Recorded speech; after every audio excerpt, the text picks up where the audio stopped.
Hello hi friends, இன்றைக்கி Saturday, பசங்க எல்லாத்துக்குமே லீவு. இன்றைக்கி நிறைய வீடியோஸ் நம்ம சேனல்லேருந்து வரும். அதுக்கு முன்னாடி கொஞ்சம் வீட்டு வேலையை முடிச்சிடலான்னு தான். இங்கே பாருங்கள், ஒரு பக்கெட் துணி ஊறுது. நான் எப்போயும் வாஷிங் மிஷினில் தான் போடுவேன்.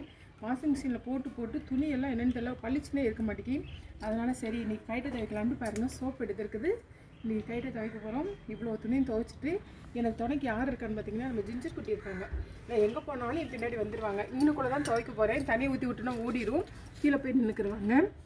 யாராருக்கெல்லாம் வந்து இப்படி வாஷிங் மிஷின்லேயே துவைச்சி என்றைக்காவது ஒரு நாள் சரி ரொம்ப டஸ்ட்டாக இருக்குது, கைட்டை துவைக்கலாம் அப்படிங்கிற மூடு வருங்கிறத சொல்லுங்கள். நான் அடிக்க தடவை வந்து எப்படி ஒரு 10 டேஸ்க்கு ஒரு தடவைனாலும் சரி, நான் இந்த மாதிரி வாஷிங் மிஷின் போடுற துணியை திருப்பி கைட்டை போட்டு துவைச்சி எடுத்துவேன். கைட்டை போட்டு துவைச்சி எடுத்தால் தான் அது என்னென்னு தெரியல, துணி துவைச்ச மாதிரியே இருக்குது. வாஷிங் மிஷின்லாம் திட்டு அப்படியே இந்த காலர் இந்த மாதிரி இடங்கள்லாம் அழுக்கு அப்படியே இருக்கும். இன்றைக்கி வந்து நான் கைட்டை தான் எல்லாத்தையும் துவைக்க போகிறேன். இந்த வேலையெல்லாம் முடிச்சுட்டு இன்னும் கொஞ்சம் வீட்டில் சின்ன சின்ன வேலைகள்லாம் இருக்குது, அதெல்லாம் முடிச்சுட்டு நம்ம அந்த சைடு நம்ம கார்டன் சைடு கொஞ்சம் க்ளீன் பண்ணுற ஒர்க்லாம் பார்ப்போம். ஓகே ஃப்ரெண்ட்ஸ், இந்த வீடியோ பிடிச்சிருந்தால் லைக் பண்ணுங்கள், ஷேர் பண்ணுங்கள். அதே மாதிரி நம்ம ஜிஞ்சர் குட்டியை பிடிச்சிருந்தாலும் லைக் பண்ணுங்கள், ஷேர் பண்ணுங்கள், கமெண்ட் பண்ணுங்கள், மறக்காமல் சப்ஸ்கிரைப் பண்ணுங்கள்.